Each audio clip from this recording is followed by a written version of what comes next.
안녕하세요. 들으면 들을수록 행복한 부자가 되는 채널 책속을누비다. 오늘 비트겐슈타인의 말 함께 나누도록 하겠습니다. 철학 교수였던 비트겐슈타인이 생전에 출간한 유일한 철학책이 바로 그 유명한 논리철학 논고입니다. 오늘 제가 여러분과 나눌 비트겐슈타인의 말에 대한 주제들은 사이사이의 공간이 꽤 널찍해서 명상하듯 또 평안하게 사고하며 들으셨으면 좋겠습니다. 우리가 보는 건 그 자체가 아니라 해석이다. 어떤 이는 그것을 보고 아름답다고 감탄한다. 똑같은 것을 보고 또 다른 이는 추하다며 두려움마저 느낀다. 누구나 이런 경험을 한다. 그럼 동일한 것을 보고도 받아들이는 방식이 달라지는 이 차이는 대체 어디에 있는 걸까? 예를 들어 도토리를 양손에 들고 먹는 다람쥐 사진을 봤다고 가정해보자. 대다수 사람은 그것을 귀엽다고 말할 것이다. 이때 사실 이 다람쥐는 집채만한 몸집이라 덧붙인다면 어떻게 될까? 많은 사람이 무섭다거나 끔찍하다고 말할 것이다. 이렇듯 우리는 무언가를 볼 때 그 무언가만 보는 게 아니라 그것을 통해 생겨난 자기 안의 해석만 본다. 따라서 그 해석에 감정적으로 반응한다. 사랑하는 건 현실 속 상대가 아니다. 사랑하는 사람을 생각한다. 밤새도록 그리워한다. 그러나 현실 속 상대는 자신이 생각하는 사람과 조금 동떨어져 있다. 머릿속에 끊임없이 맴도는 상대는 자신이 해석한 상대의 모습이기 때문이다. 그럼에도 다음 날 연인을 만났을 때 자신이 생각한 그대로라고 확신한다. 왜냐하면 자신을 대하는 상대의 언행이나 반응을 자기 나름으로 해석하기 때문이다. 추억이란 자신의 기억에 대한 현재의 반응이다. 누군가 세상을 떠났을 때 혹은 그리움으로 가득할 때 또는 어린 시절에 대해 이야기할 때 우리는 추억을 말한다. 그때 우리는 자기 안에 저장해둔 기억 데이터의 일부를 고스란히 언어로 변환시키는 것일까? 그렇다면 동일한 일에 대한 각자의 기억이 조금은 더 일치해야 하지 않을까? 사실 추억이라는 건 여러 기억에 대한 현재 자신의 다양한 반응이다. 따라서 현재 살아가는 태도나 사고방식에 의해 우리의 추억은 얼마든지 변한다. 경험이란 해석이다. 두 사람이 같은 추억담을 이야기한다. 동일한 추억이지만 그 추억에 대한 서로의 말이 너무나 다른 경험을 한 적은 없는가? 마치 전혀 다른 과거를 이야기하듯. 이는 추억을 이야기할 때 과거 사건에 대한 각자의 해석이 드러나기 때문이다. 결국 어느 누구도 경험을 있는 그대로 이야기하지 않는다.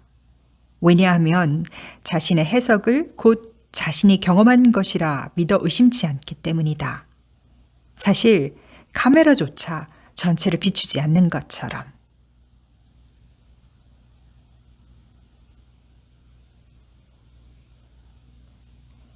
신념이나 확신을 의심하라. 수확한 사과를 출하하기 위해 사과 하나하나를 검사한다. 그리고 품질이나 외양에 합격한 것만 시장에 내놓는다. 만전을 기하기 위해서다.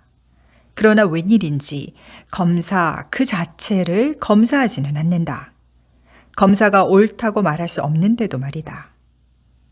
우리도 이와 똑같은 일을 태연히 행하고 있지 않은가? 왜냐하면 우리가 갖고 있는 신념과 확신이 옳은지 항상 눈꼽만큼도 의심하지 않기 때문이다.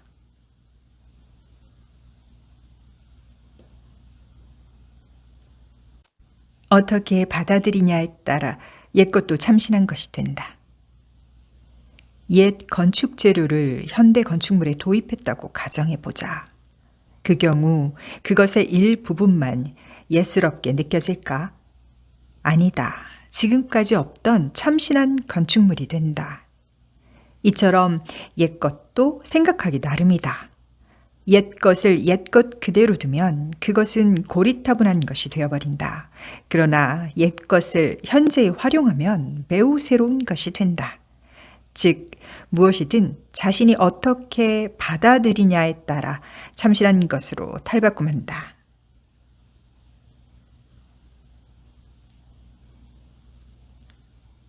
현실이라 생각한 것은 상상에 지나지 않는다. 완전히 칠흑 같은 어둠 속에 놓인 장미꽃은 정말 붉을까? 그 장미가 진짜 붉은지 아닌지 모르면서 우리는 그 장미가 붉다고 생각하고 상상한다. 다른 경우에도 우리는 그것은 틀림없이 그렇다는 식으로 자신의 상상이나 생각대로 현실이 존재한다고 생각한다.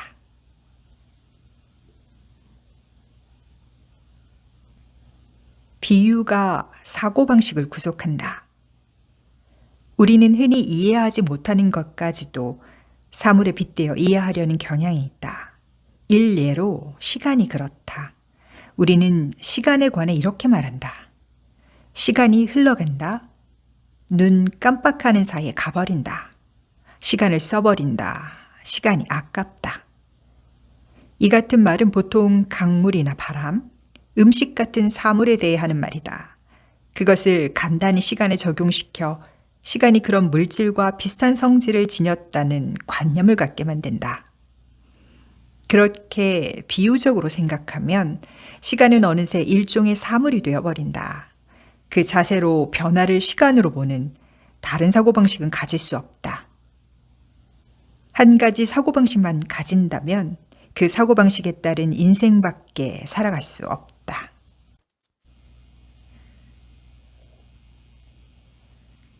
행동이 동반되지 않는 말은 단지 음성일 뿐이다. 우리는 입에 올리는 말 하나하나에 각기 의미가 있는 게 당연하다고 여긴다. 마치 하나의 말이 그 특유의 의미가 담긴 주머니를 갖고 있는 것처럼. 그러나 나는 지금 양손에 바이올린과 활을 가지고 있다고 하면서 실제로 양손에 고양이를 안고 있다면 어떨까? 그런 말은 무의미하다. 이처럼 우리는 말에 반드시 의미가 따르지 않는다는 걸 알 수 있다. 그리고 말에 의미를 부여하는 건 그 말 이외의 행동이다. 말은 행동이 따르지 않으면 그저 음성에 지나지 않는다.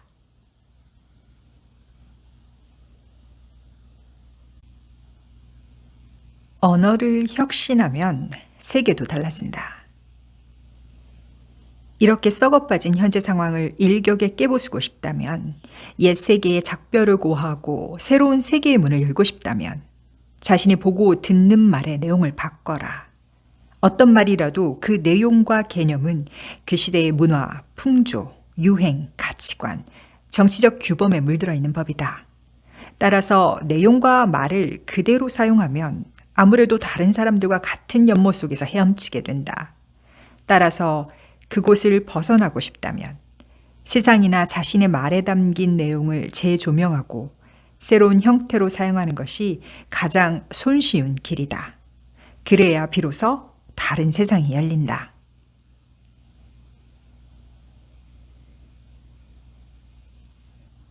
자기 자신을 속이지 마라. 자신을 속이지 마라. 자신이 하는 일과 기분을 잘 살피고 마음에 조용히 귀 기울여라. 곧 자기 자신의 마음에 물어야 한다. 자신에게 묻는 척하며 자신이 상상한 타인에게 묻지 마라. 자신을 응시하는 척하며 자신을 바라보는 타인을 응시하지 마라. 더불어 타인이 보는 자신의 모습이 짐짓 진정한 자신이라 착각하지 않도록 주의하면서.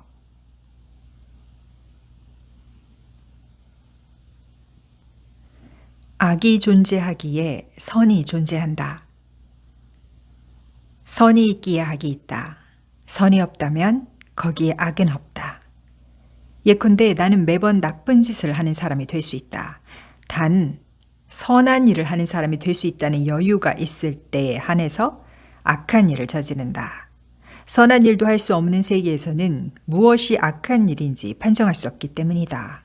추위와 더위의 관계처럼.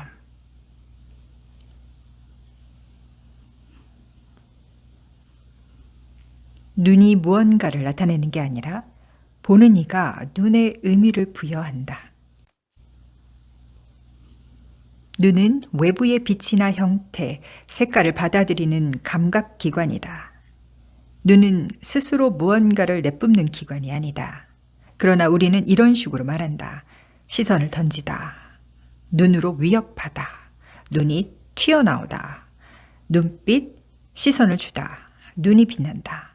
마치 눈에서 무언가 뿜어져 나오는 양. 그러나 눈만 빼고 얼굴을 천으로 가리면 상대의 눈에 어떤 감정이 담겨 있는지 알 수 없다. 우리는 그저 평범한 눈밖에 볼 수 없다. 결국 우리는 상황이나 정서를 해석하고 그 해석을 전제로 타인의 눈에 의식이나 마음이 담겨 있는 양 바라볼 뿐이다.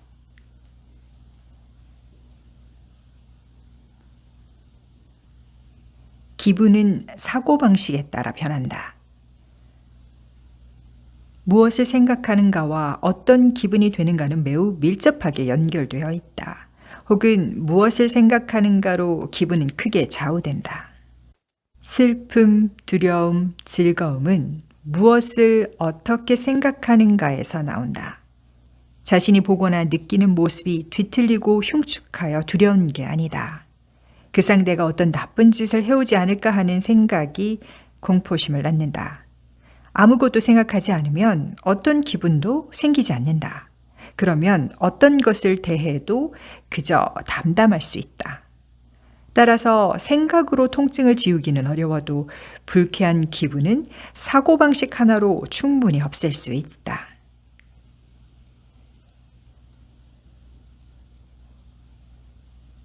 어떻게 살 것인지 끊임없이 생각하라. 우리에게 던져진 질문은 무엇인가? 인간의 문제란 무엇인가? 그것은 어떻게 살아갈 것인가 하는 물음이다. 인간의 문제는 온기 있는 곳에 안락하게 앉아 있는 게 아니다. 한 곳에 머물지 않고 일어서서 걸음을 멈추지 않고 언젠가 반드시 맞이하지 않으면 안 되는 죽음의 시간을 향해 시시각각 나아가면서도 지금을 어떻게 살아갈 것인가 하는 것이다.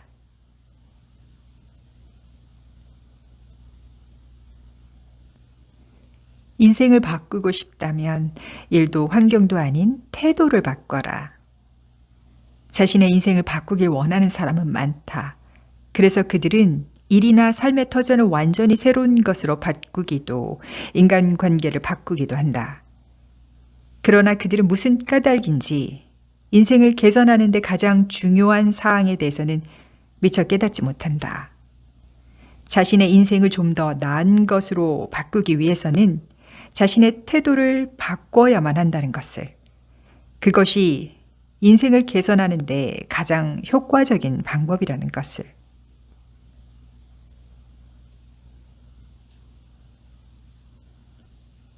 후회가 죽음을 두렵게 만든다.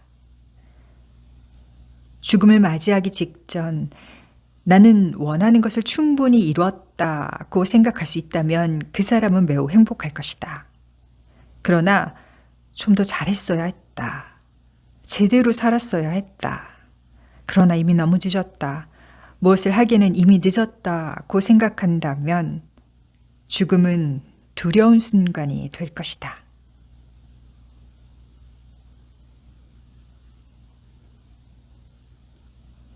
자신이 옳다고 믿는 사람은 게으르다. 자신의 의견이 절대적으로 옳다고 생각하는 사람의 머릿속에는 오로지 어떤 경향의 사고방식만 끊임없이 맴돌고 그 때문에 늘 대동소이한 결론을 내놓는다. 이는 마치 편식하는 사람과 같다. 습관을 반복하기만 하면 다른 요리의 맛, 다른 견해, 완전히 다른 사고방식이 있다는 걸 모른다. 이런 사람은 완고하고 의지가 강한 듯 보이지만 그저 게으른 자이거나 겁쟁이이거나 소심한 사람일 가능성도 적지 않다.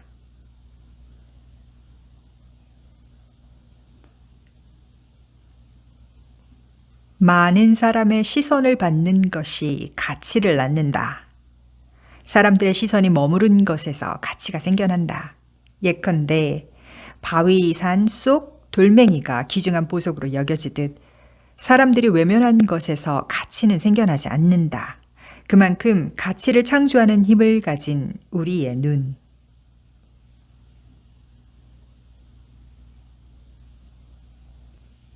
배경에 따라 각자의 체험은 완전히 다른 것이 된다. 휴양지의 카페 처마 아래서 두 남자가 체스를 두고 있다. 한 남자가 말을 움직이고 체크메이트라고 선언한다. 이때 승리한 사람의 체험과 패배한 사람의 체험은 물론 다르다. 한편 때마침 음료를 가져온 체스 룰을 잘 아는 나이 지긋한 웨이터가 게임판을 힐끔 봤을 때의 체험도 앞에 두 사람과는 다르다. 체스 룰 따위 모르는 젊은 웨이트리스가 이 둘의 게임을 바라봤을 때의 체험도 앞에 세 사람과는 완전히 다르다. 하물며 체스 같은 건 단 한 번도 본 적 없는 외국에서 온 관광객이 이 게임을 목격했을 때의 체험도 전혀 다르다. 결국 동일한 체험이라 쉽사리 말하지만 각자마다 축적된 지식이나 이해, 경험이라는 배경에 의해 우리의 체험은 전혀 다른 것이 된다.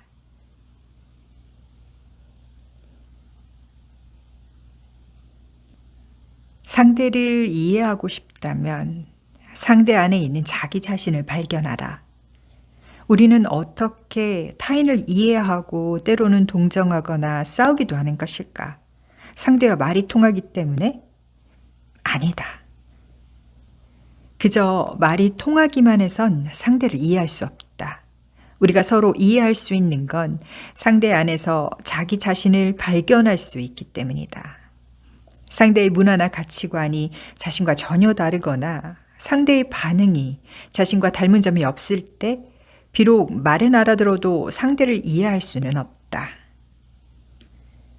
상대 안에서 자기 자신과 닮은 점을 무수히 발견할 수 있기 때문에 그 사람의 기분이나 생각을 이해할 수 있게 되는 것이다. 오늘도 이 한 권의 멋진 책으로 여러분의 삶을 이루고 누비고 즐기세요.